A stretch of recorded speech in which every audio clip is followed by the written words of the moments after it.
में प्राचीन इतिहास सुनाते हैं। भगवान की कथा किसने सुनी और क्या फल प्राप्त हुआ।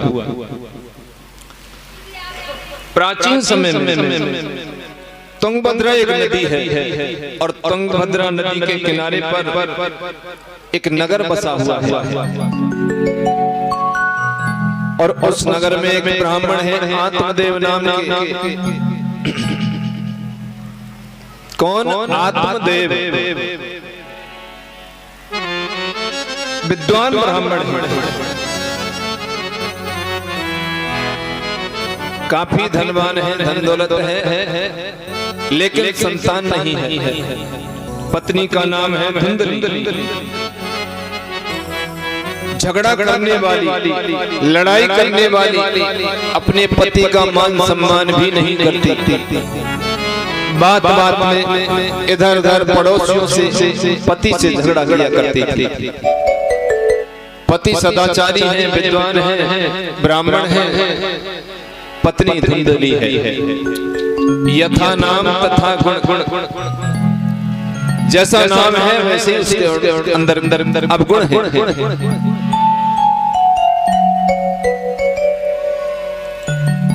संतान नहीं है। मान लीजिए हमारे पास में खूब हो, धन हो, दौलत हो, सब बात के आनंद हो, लेकिन निसंतान हो तो बिना संतान के सब कुछ सूना सूना दिखाई देता है कि जब हमें संतान ही नहीं है तो इस धन का दौलत का क्या होगा।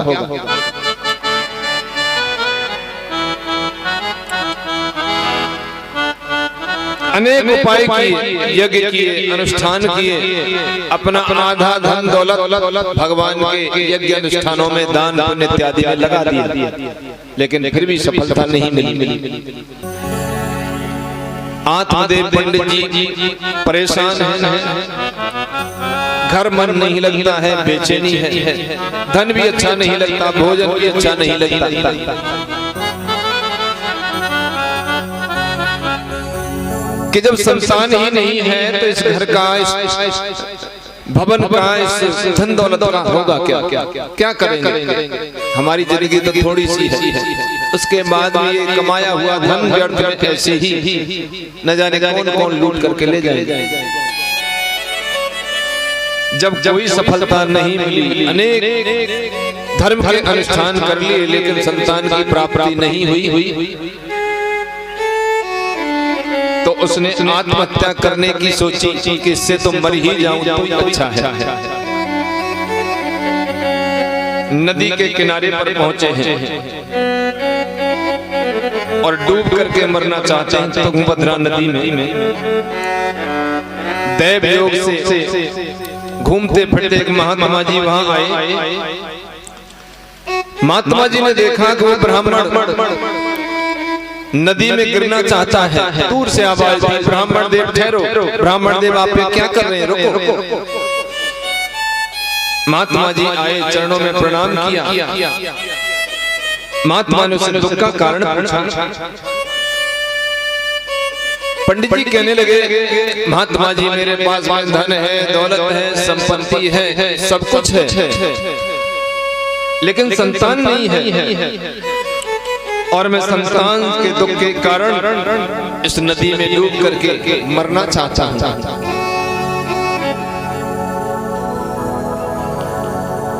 क्योंकि कहा गया है दिग जीवितम प्रजाहीनम दिग्रहम प्रजापनम दिग्धनम जानपत्यस्य दिक्कुलम संततिवनम। संतानहीन जीवन को धिक्कार है, संतानहीन घर को धिक्कार है, संतानहीन धन को धिक्कार है, संतानहीन कुल को धिक्कार है।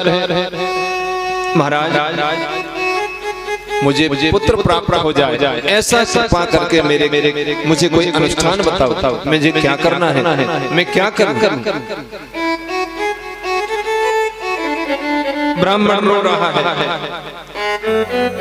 और ब्राह्मण कह रहा है कि हे भगवान अपुत्रस्य गतिर्नास्ति, जिसके संतान नहीं होती है, जिसके पुत्र नहीं होता है, उसकी सद्गति नहीं होती है। ऐसा हमारे श्रुतियों में कहा गया है, धर्म ग्रंथों में कहा गया है कि अपुत्रस्य गतिर् नास्ति, जिसके पुत्र नहीं होता उसकी सद्गति नहीं होती। इसलिए पुत्रवान होना जरूरी है।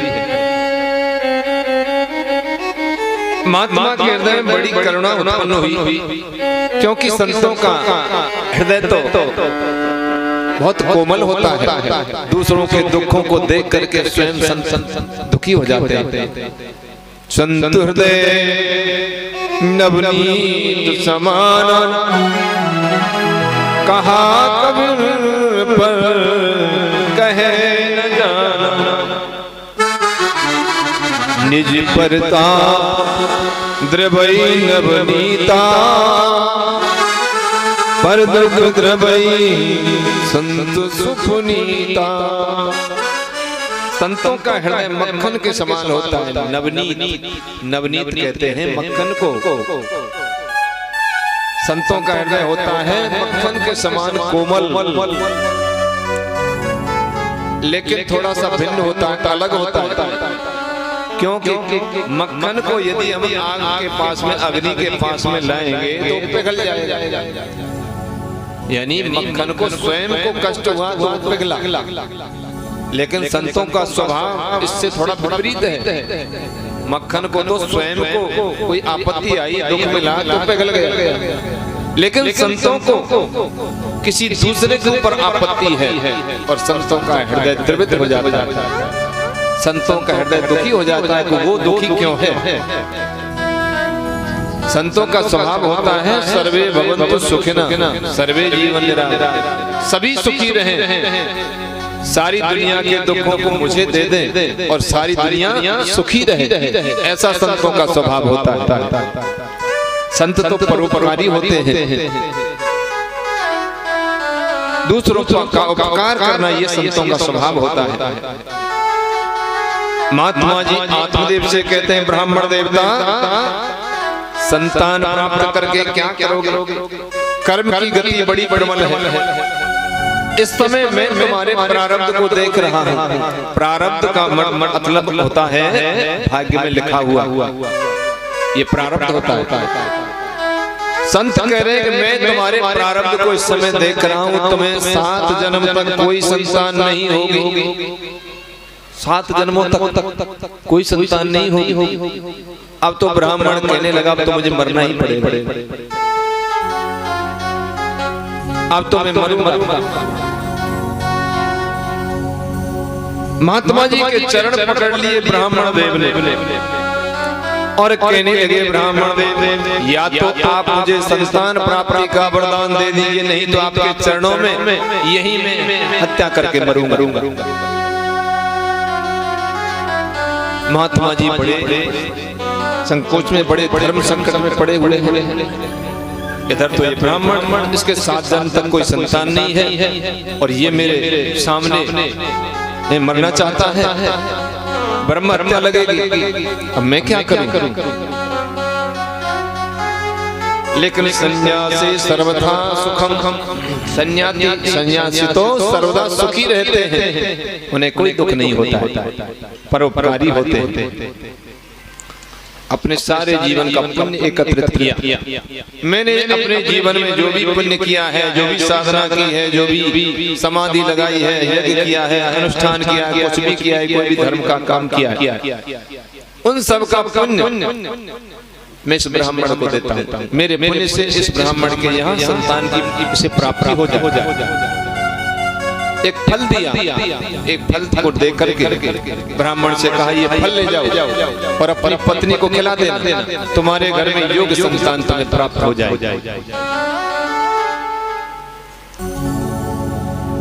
उस फल को लेकर के ब्राह्मण देव घर आए हैं। घर आकर के धुंधली धर्म पत्नी को फल दे करके कहा कि ये फल खा लेना और इस फल को तुम खाएंगी, तुम्हारे पेट में गर्भ रहेगा और तुम्हें योग्य संतान की पुत्र की प्राप्ति होगी। धुंधली ने फल तो ले लिया, लेकिन सोचने लगी कि मैं ये फल खाऊंगी, मेरे पेट में गर्भ रहेगा, पेट बढ़ेगा, तो ना तो मैं चल सकती हूँ, ना फिर सकती हूँ, ना कुछ खा सकती हूँ। और जब प्रसव पीड़ा, बच्चा होने वाला समय, प्रसव पीड़ा पर भयंकर दर्द दुख होता है, दर्द होता है, मैं इस फल को नहीं खाऊंगा। संतान भी नहीं है और कुलक्षणी औरत उस यानी गर्भ पीड़ा के कष्ट के कारण उस फल को नहीं खा रही। अपनी छोटी बहन को बुला लाई, कहने लगी मैं ये फल नहीं खाऊंगी, अब मैं करूं तो करूं क्या? छोटी बहन के उदर में गर्भ है और वो कहने लगी 9 महीने के बाद में मुझे बच्चा होगा, मैं वो तुझे दे दूं।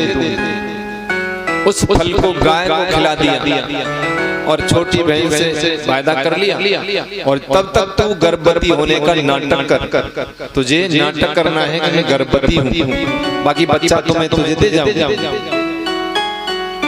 फल को गाय को खिला दिया। ये मनुष्य शरीर ऐसे नहीं मिल जाता।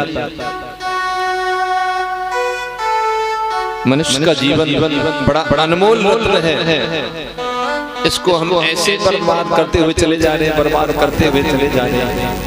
यदि सोचें विचारें तो अमूल्य निधि 84 लाख योनियों में से सबसे श्रेष्ठ योनि ये भगवान ने हमें दी है। इसको ऐसे ही छड़ कलतिल करके हम बर्बाद करते हुए चले जा रहे हैं, बर्बाद करते हुए चले जा रहे हैं और अंत में जाकर के हमें पछताना पड़ता है। उल्टे सीधे कार्यों में ऐसे ही लगे रहते हैं। इन उल्टे सीधे कामों को हम छोड़ करके सच्चे मार्ग पर, सीधे मार्ग पर चलें। भगवान कहते हैं कि मैंने मानुष जन्म तुझको हीरा दिया, इसको वृथा गवाए तो मैं क्या करूं?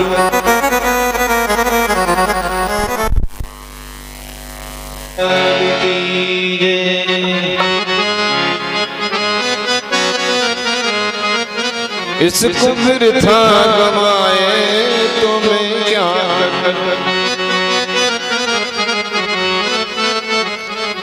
भेद भेदों में सब कुछ बता ही दिया,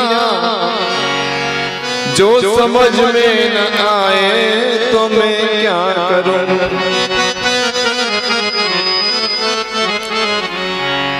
अन्न और दूध भी मैंने खाने दिया, मेवा मिष्ठान भी मैंने पैदा किया,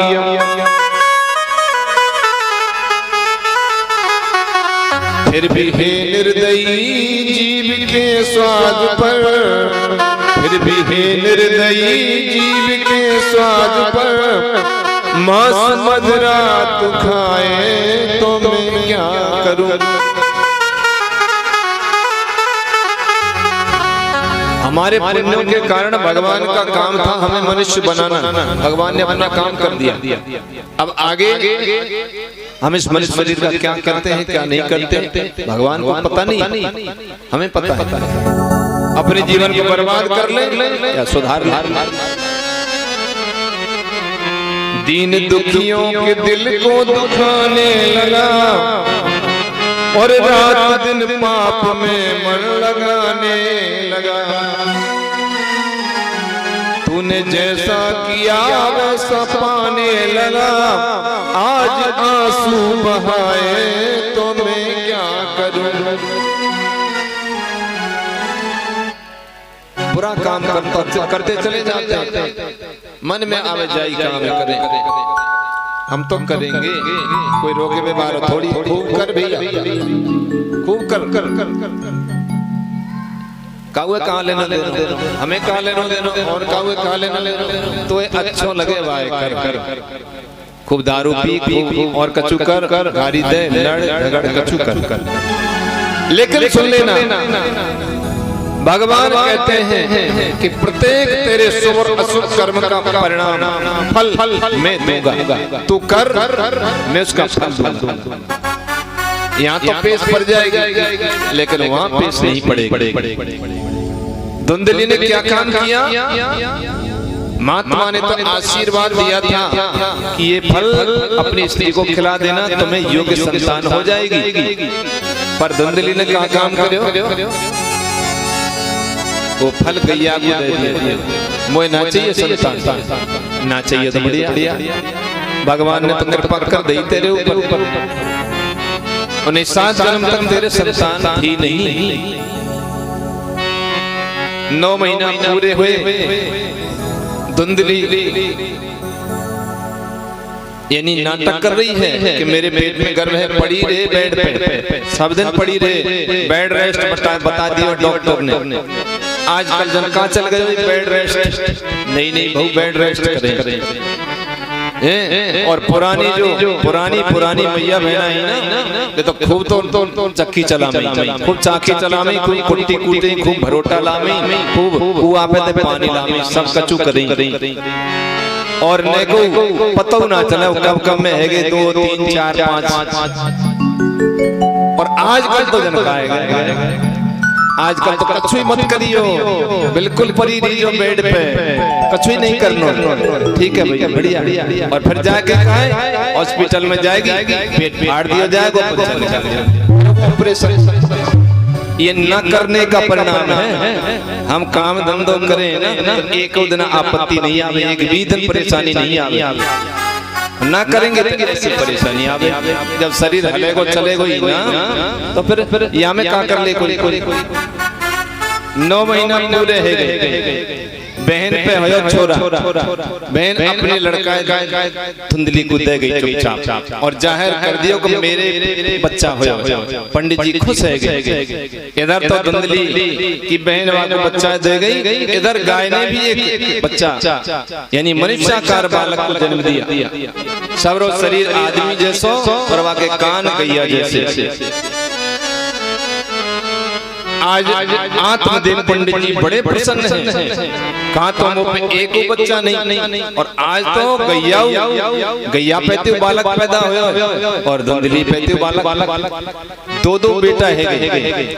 एक गाय को नाम रखा गया गोकर्ण, और आत्मदेव पंडित जी बड़ो लाड़ कर रहे लाला पे सभी करें। आत्मदेव पंडित जी कह रहे कि मैं अपने लाला को नाम रखूंगा, मेरा नाम है आत्मदेव, और लाला को नाम होएगो परमात्मा देव। मेरा जैसा नाम है वैसा। लेकिन धुंधली कह रही है नहीं, मेरा लाला है, और मैं अपने बच्चा को नाम अपने नाम पे रखूंगी। मेरा नाम है धुंधली, तो लाला को नाम का होएगो काय धुंधली के लाला का नाम। बाबा और है ना पता क्या हुआ, बहुत भागवत सुनिए, पर बाबा जाने बस और ना जाने कोई। बाबा सुने कथा तेने सुनिए, तो अब सुनिए होती तो पता होता।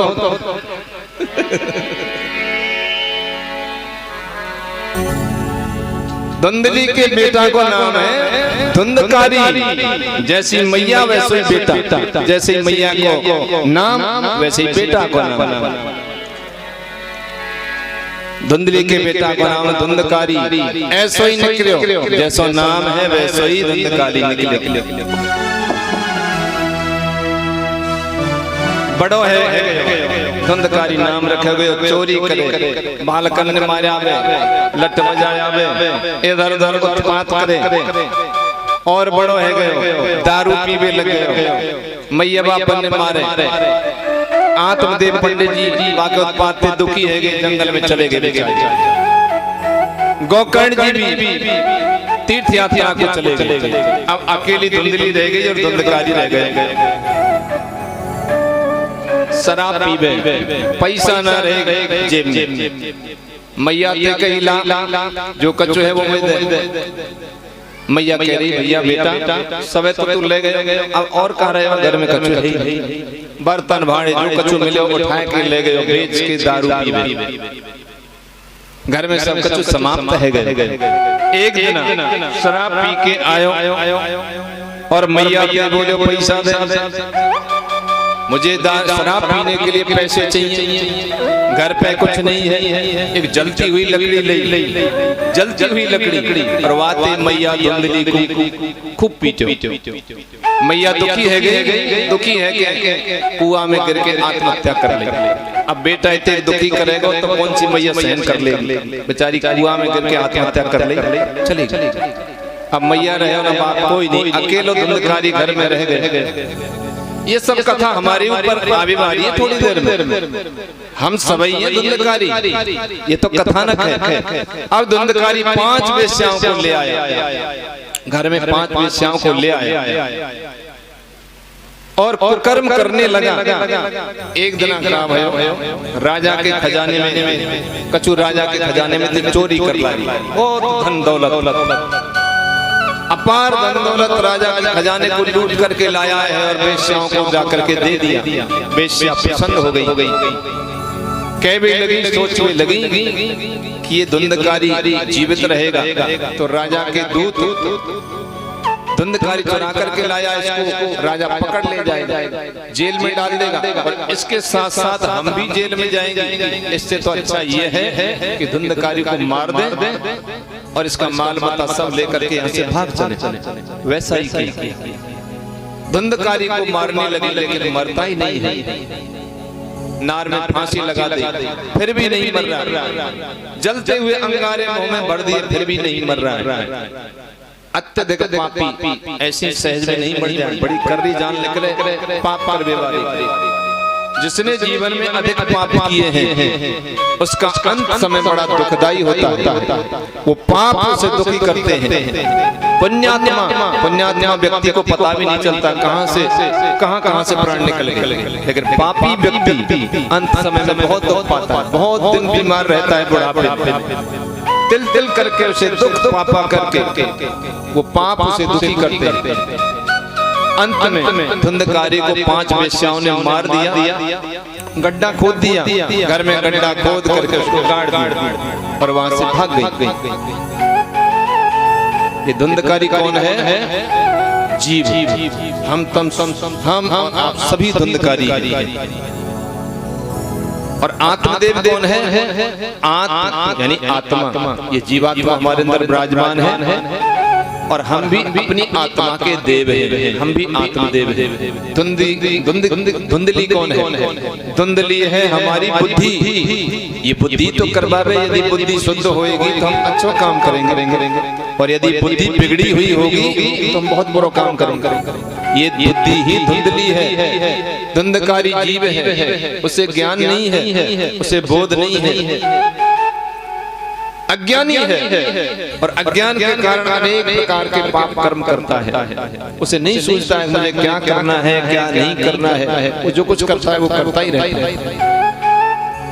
और ये 5 वेश्या कौन है?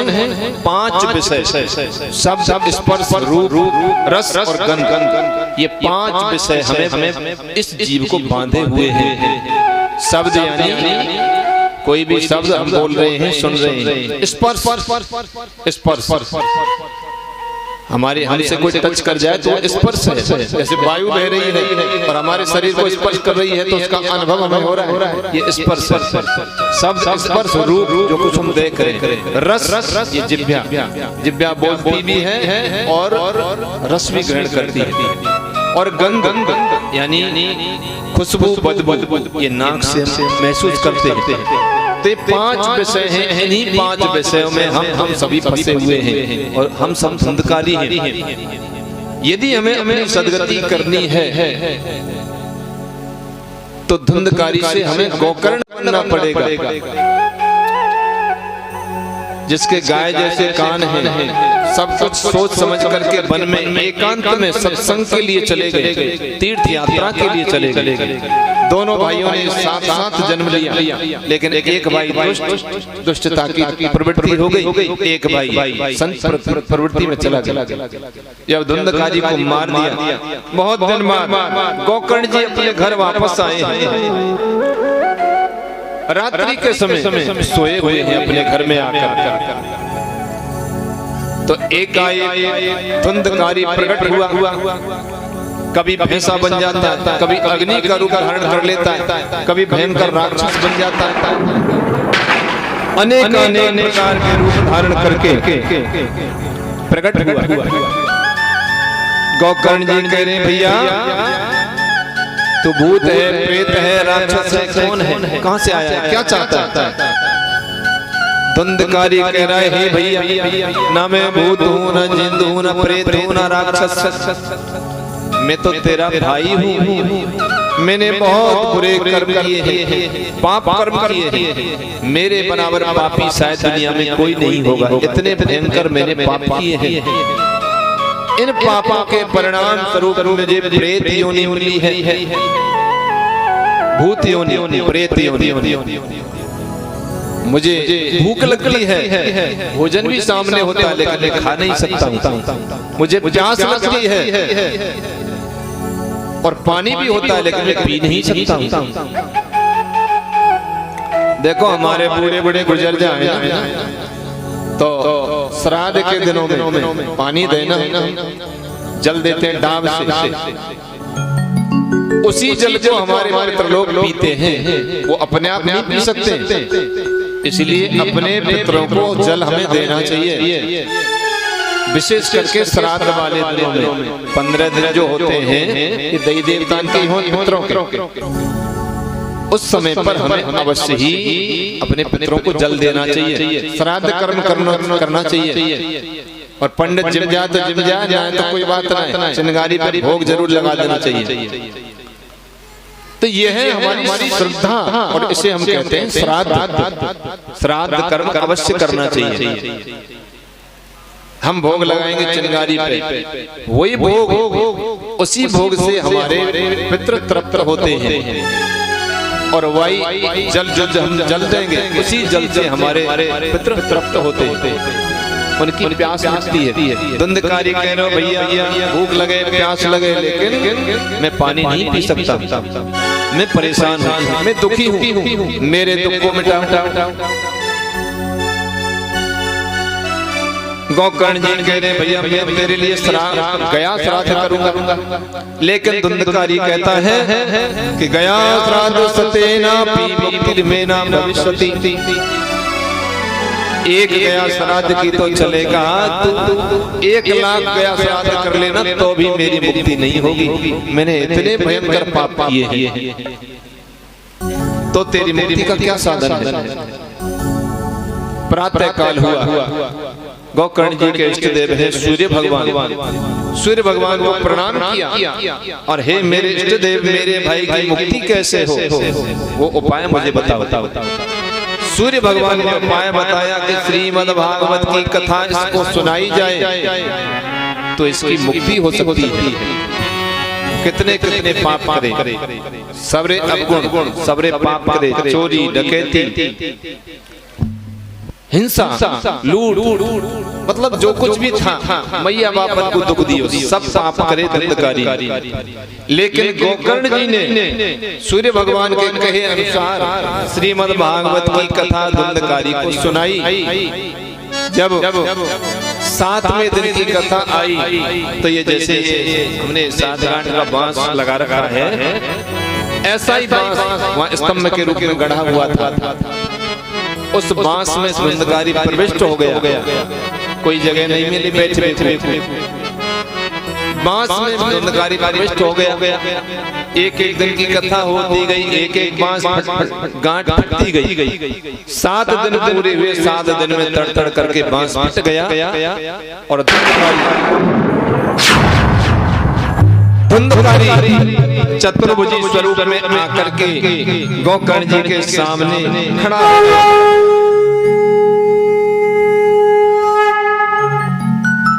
धन्या भागवती वार्ता प्रेत पीड़ा विनाशिनी।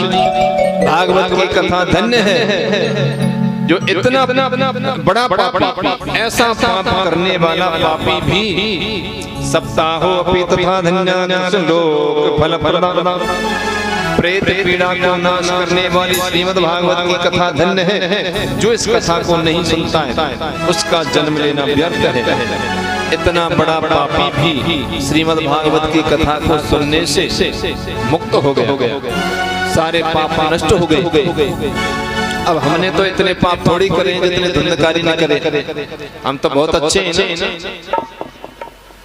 हम तो सब अच्छे आदमी हैं, हमने तो सब अच्छे कर्म करे।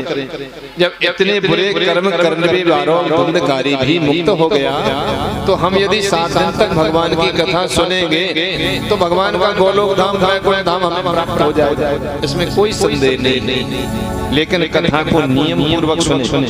और कथा के नियम क्या क्या है?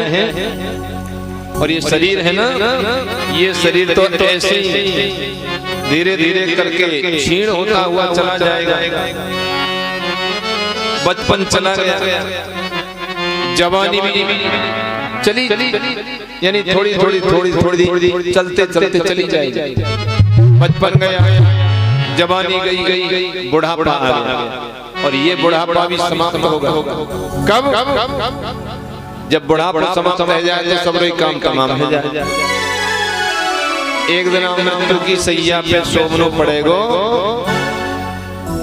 और घर परिवार के सब आदमी इकट्ठे हैं कि वहां धर देंगे, अग्नि लगा देंगे और जला करके पीठ मोड़ के चले जाएंगे। अब तुमसे कोई काम नहीं, अब तेरा काम पूरा, और अब हम हमारे काम करें। ऐसा हो कि जा शरीर माहे तू अनेक सुख मान रहे, कि जा शरीर माहे तू अनेक सुख मान रहे हो, ताहे तू विचार में कौन बात भली है। मेद मज्जा मांस रग रग में या में रक्त भरो, पेट हूँ पटारिया में ठोर ठोर मली है। कि हाड़ में सू भरो हाड़म के नैना को, हाथ पाम सो सब हाड़न की नली है। सुंदर कहते आए देख जिन भूल को, भीतर भंगार भरी ऊपर ही गली है। कि गोरे गोरे रंग पे गुमान कहाँ बाबरे, रंग तो पतंग रंग क्षण में मुड़ जाएगो। और कहते मलुकदास या जीवन की कौन आस, पीछे हाड़ मांस तेरे कुकराई खाए। कुछ भी बचने वाला नहीं है, या तो जीवन का सुधार कर ले। तो ये भागवत की कथा ऐसी दिव्य है, केवल अपने शरीर लाके बस यहाँ शरीर धर दे, वहाँ के बाद में फिर भगवान जाने और भगवान को काम जाने। और इतनो नहीं कर पावे कोई, तो वहाँ को फिर कोई ठिकाना ही नहीं, फिर वहाँ को कहाँ करे जाए। मान लो अमृत धर्यो है और आउते के भैया ले अमृत पी ले तू अमर है जाएगा, और फिर वह अमृत वो नहीं वे तो वाते बड़ो दुर्भाग्यशाली और कौन होएगा? बताओ। भागवत तो अमृत है, यहाँ जो आकर के विराजमान हो जाएगा या फिर इस कथा को अपने कानों में सुनेगा, उसका कल्याण तो निश्चित है। ये बिल्कुल पक्की बात है। भागवत की कथा जहाँ होती है वहाँ भगवान देवताओं के साथ में उपस्थित रहते हैं। जहाँ भगवान की कथा होए वहाँ जरूर भगवान आवे, सबरे देवता आवे। जहाँ रामायण होए वहाँ हनुमान जी आवे कहीं आते हैं, अवश्य आते हैं। भगवान की कथा